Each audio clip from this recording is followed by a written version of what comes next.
اللہ اکبر اللہ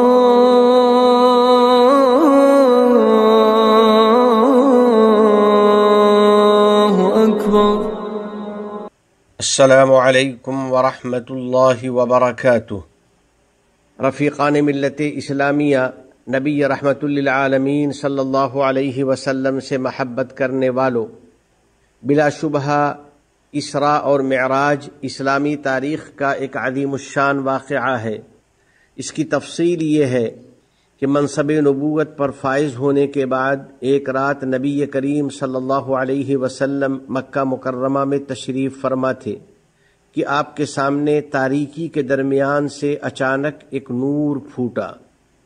وہ حقیقت میں وحی کے امین فرشتہ جلیل حضرت جبریل علیہ السلام تھے، جو اس لیے حاضر ہوئے تھے تاکہ نبی کریم صلی اللہ علیہ وسلم کے ہم سفر بنیں، من المسجد الحرام الى المسجد الاقصی، اور حضرت صلی اللہ علیہ وسلم کو راتوں رات مسجد حرام سے مسجد اقصی تک اپنے ساتھ لے جائیں۔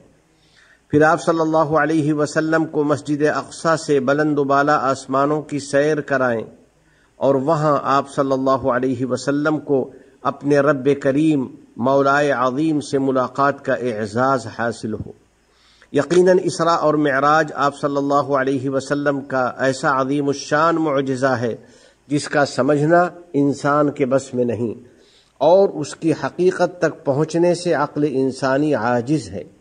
لیکن اہل ایمان معراج کی تدبیر کرنے والے اللہ جل جلالہ کی قدرت پر ایمان رکھتے ہیں، اور صاحب معراج صلی اللہ علیہ وسلم کی صداقت پر یقین رکھتے ہیں۔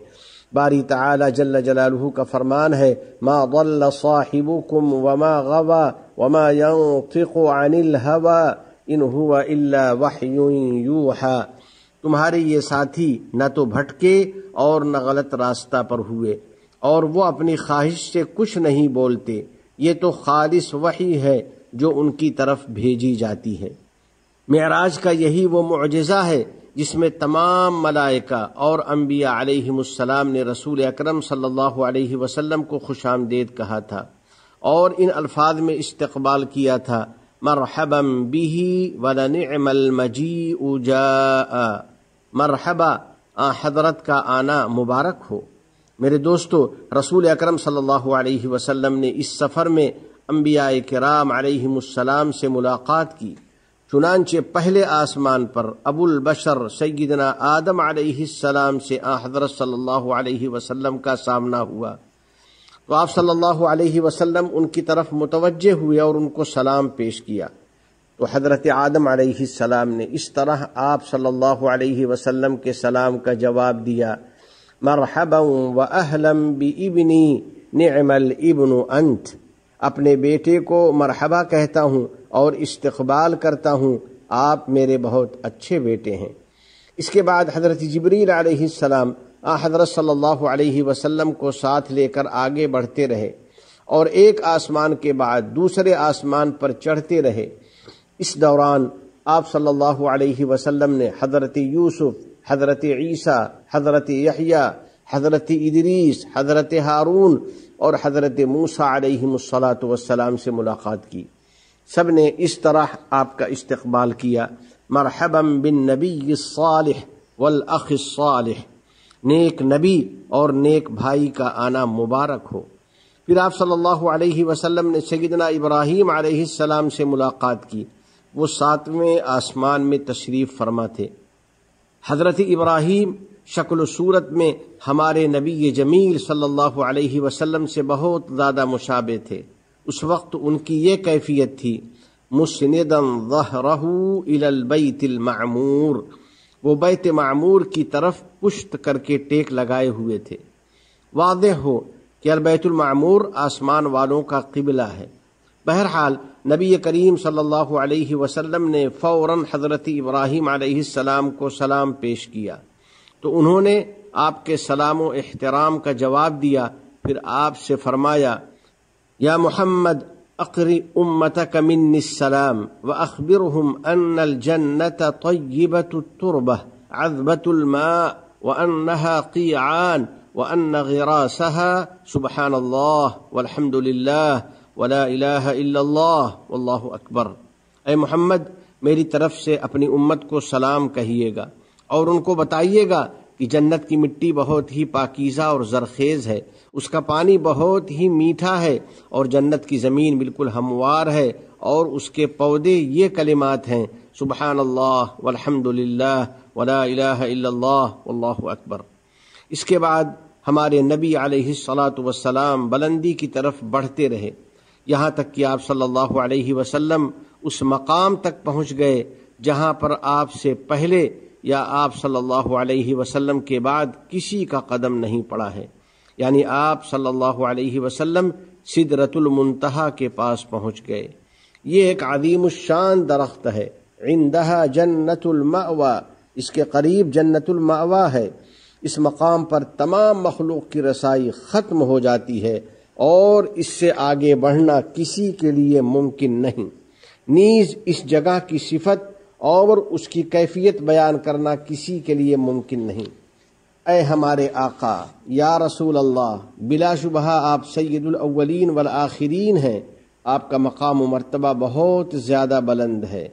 لقد بلغت مکانا لا یطار له على جناح ولا يسعى على قدمی، آپ ایسے عظیم مقام پر فائز ہوئے اور ایسی بلندی تک پہنچے جہاں تک نہ تو بازوؤں سے اڑ کر پہنچا جا سکتا ہے اور نہ ہی قدموں سے چل کر جایا جا سکتا ہے۔ جی ہاں میرے دوستو، نبی کریم صاحب خلق عظیم صلی اللہ علیہ وسلم انتہائی بلند مقام تک تشریف لے گئے، یہاں تک کہ آپ کو اللہ رب العزت کا قرب حاصل ہو گیا، جیسا کہ باری تعالیٰ کا ارشاد ہے فَتَدَلَّى فَكَانَ قَابَ قَوْسَيْنِ أَوْ أَدْنَى فَأَوْحَى إِلَىٰ عَبْدِهِ مَا أَوْحَى، پھر وہ قریب آئے اور جھک پڑے یہاں تک کہ 2 کمانوں کے برابر فاصلہ رہ گیا، بلکہ اس سے بھی کم۔ پھر اللہ تعالیٰ کو اپنے بندے کی طرف جو وحی فرمانی تھی وہ فرمائی۔ میرے ایمانی بھائیوں، کیا آپ کو معلوم ہے کہ اللہ تعالیٰ نے آپ صلی اللہ علیہ وسلم کی طرف کیا وحی فرمائی؟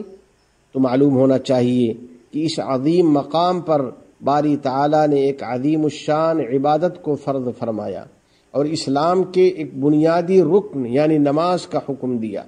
بلا شبہ نماز ایک عظیم الشان عبادت ہے جو بندے اور اس کے مولائے کریم کے درمیان تعلق کا ذریعہ ہے۔ ابتدا میں اللہ جل جلالہ نے دن و رات میں 50 نمازیں فرض کی تھیں، چنانچہ نبی کریم صلی اللہ علیہ وسلم کا ارشاد ہے فرجعت حتى امر بموسى فقال موسى ما الذي فرض ربك على امتك قلت فرض عليهم 50 صلاة قال فراجع ربك فإن أمتك لا تطيق ذلك۔ میں بارگاہ الہی سے واپس ہوا یہاں تک کہ میں حضرت موسیٰ کے پاس سے گزرا تو انہوں نے مجھ سے دریافت کیا کہ آپ کے رب نے آپ کی امت پر کون سی عبادت فرض فرمائی۔ میں نے بتایا کہ اللہ رب العزت نے ان پر 50 نمازیں فرض کی ہیں۔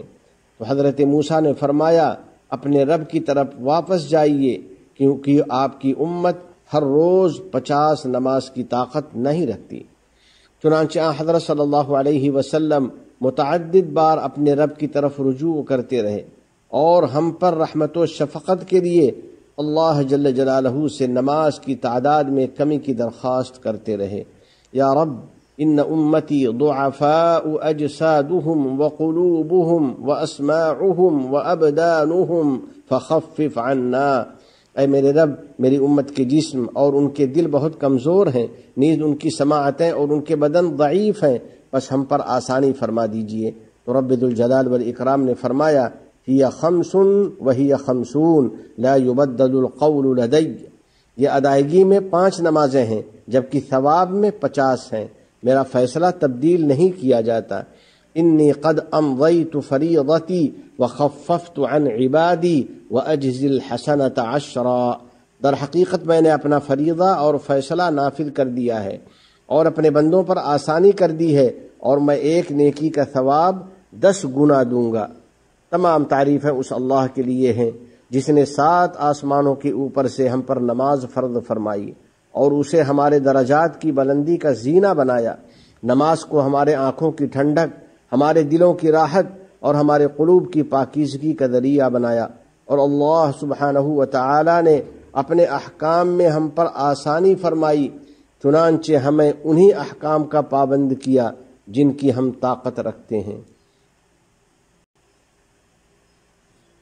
اسراء اور معراج پر ایمان رکھنے والوں، رسول اکرم صلی اللہ علیہ وسلم نے معراج کے سفر میں قدرت الہی کی عظیم الشان نشانیاں دیکھیں، جیسا کہ باری تعالیٰ کا ارشاد ہے، من آیات ربہ الکبریٰ، اپنے رب کی بڑی بڑی نشانیوں میں سے انہوں نے بہت کچھ دیکھا۔ چنانچہ حضرت صلی اللہ علیہ وسلم نے جنت اور اس کی نعمتوں کا مشاہدہ فرمایا۔ اس سلسلے میں آپ صلی اللہ علیہ وسلم کا ارشاد ہے، ادخلت الجنہ فإذا فيها حبائل اللؤلؤ وإذا ترابها المسك، میں جنت میں داخل ہوا تو وہاں لولو کے ہار تھے اور جنت کی مٹی خالص مشک تھی۔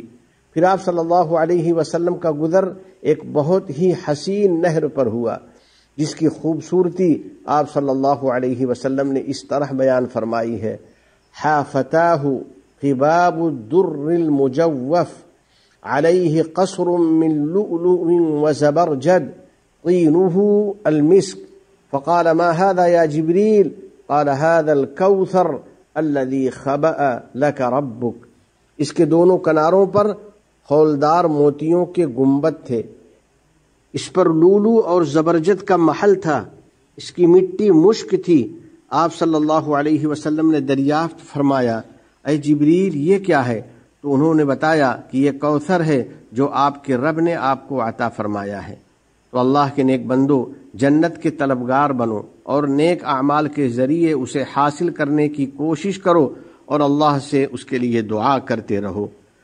کسی نے کیا خوب کہا ہے، اعمل لدار غد رضوان خازنها والجار احمد والرحمن بانيها قصورها ذهب والمسك طينتها والزعفران نبات مزهر فيها۔ کل آئندہ کے گھر یعنی جنت کے لیے نیک اعمال کرو، رضوان جس کے محافظ ہیں اور احمد مصطفیٰ صلی اللہ علیہ وسلم اس میں جنتیوں کے پڑوسی ہوں گے۔ رب رحمان نے اس گھر کو بنایا ہے، اس کے محلات سونے کے ہیں اور اس کا گارا مشک کا ہے، اور اس میں زعفران کے پودے ہیں جو پھولوں سے لدے ہوئے ہیں۔ آپ صلی اللہ علیہ وسلم نے اس رات جہنم کا بھی مشاہدہ کیا اور اس میں کچھ ایسے ہولناک مناظر دیکھے جن کو سن کر لوگوں کے دل کانپ جاتے ہیں۔ چنانچہ آپ صلی اللہ علیہ وسلم نے جہنم میں کچھ لوگوں کو دیکھا جن کی یہ کیفیت تھی، یخمشون وجوہہم وصدورہم، وقال من هؤلاء یا جبریل؟ قال هؤلاء الذين يأكلون لحوم الناس ويقعون في أعراضهم، وہ اپنے چہروں اور سینوں کو اپنے تانبے کے ناخون سے زخمی کر رہے تھے اور اسے نوچ رہے تھے۔ تو آپ صلی اللہ علیہ وسلم نے دریافت فرمایا، اے جبریل یہ کون لوگ ہیں؟ تو انہوں نے جواب دیا کہ یہ وہ لوگ ہیں جو لوگوں کا گوشت کھاتے تھے، یعنی ان کی غیبت کرتے تھے اور ان کی عزتوں کو پامال کیا کرتے تھے۔ تو میرے دوستو، سفر معراج میں غور و خوض کرو اور اس میں جو عظیم الشان عبرت اور نصیحت ہے اس کے بارے میں سوچو۔ بلا شبہ معراج کا سفر نبی رحمت صلی اللہ علیہ وسلم کے لیے بہت بڑا اعزاز ہے۔ اس سفر میں حضرت صلی اللہ علیہ وسلم کو 3 عظیم الشان نعمتیں عطا کی گئیں، الصلوات الخمس وخواتیم سورۃ البقرہ وغفر لمن لم یشرک باللہ من امتہ شیئا، 5 نمازیں اور سورہ بقرہ کی آخری 2 آیتیں عطا ہوئیں۔ اسی طرح آپ صلی اللہ علیہ وسلم کے ہر اس امتی کو مغفرت کی بشارت دے دی گئی جس نے اللہ کے ساتھ کچھ بھی شرک نہ کیا ہو۔ معراج کا سفر آسانی اور سہولت پیدا کرنے کا سفر ہے، انبیاء کرام کے درمیان اخوت و محبت کا سفر ہے، سلام و سلامتی کا سفر ہے، سوال و جواب اور گفت و شنید کا سفر ہے۔ الغرض یہ سفر سراپا معجزہ ہے اور بے شمار عبرت و نصیحت پر مشتمل ہے۔ اللہ رب العزت کا ارشاد ہے، لقد كان في قصصهم عبرة لأولي الألباب ما كان حديثا يفترى ولكن تصديق الذي بين يديه وتفصيل كل شيء وهدى ورحمة لقوم يؤمنون. یقیناً ان کے واقعات میں عقل والوں کے لیے بڑی عبرت ہے. یہ کوئی ایسی بات نہیں جو جھوٹ موٹ گھڑ لی گئی ہو، بلکہ اس سے پہلے جو کتابیں آ چکی ہیں ان کی تصدیق ہے اور ہر بات کی وضاحت ہے، اور جو لوگ ایمان لائے ہیں ان کے لیے ہدایت اور رحمت کا سامان ہے. الہ العالمین اپنے احکام اور نبی کریم صلی اللہ علیہ وسلم کی سنتوں سے محبت نصیب فرما اور ان پر عمل آسان فرما. ہمیں اور ہماری اولاد کو علم نافع اور عمل صالح کی توفیق عطا فرما. تمام گناہوں اور ہر قسم کی خرافات سے ہم کو بچا لے. ہمارے والدین، عزیز و اقارب اور پوری امت مسلمہ کی مغفرت فرما. ہمارے تمام مرحومین کو جنت الفردوس میں جگہ عطا فرما. ہم پر باران رحمت نازل فرما. اس ملک کے صدر ذی وقار شیخ محمد بن زائد، ان کے نائبین اور ان کے ولی عہد کو توفیق و عنایت عطا فرما. یا اللہ، شیخ زائد، شیخ مکتوم، شیخ خلیفہ بن زائد اور دیگر مرحومین شیوخ پر رحمت نازل فرما. اس ملک کو دین و شریعت، علم و ثقافت، عزت و احترام، تعمیر و ترقی، صفائی و پاکیزگی اور حسن و جمال کا وطن بنا. متحدہ عرب امارات اور عالم اسلام سمیت پوری دنیا کو امن و امان کا گہوارہ بنا. وفقنی اللہ و ایاکم لصالح الاعمال. وصلی اللہ علی سیدنا و نبینا و حبیبنا محمد وعلى آلہ وصحبہ اجمعین وعلى من تبعهم بإحسان إلى يوم الدين. السلام علیکم ورحمۃ اللہ وبرکاتہ.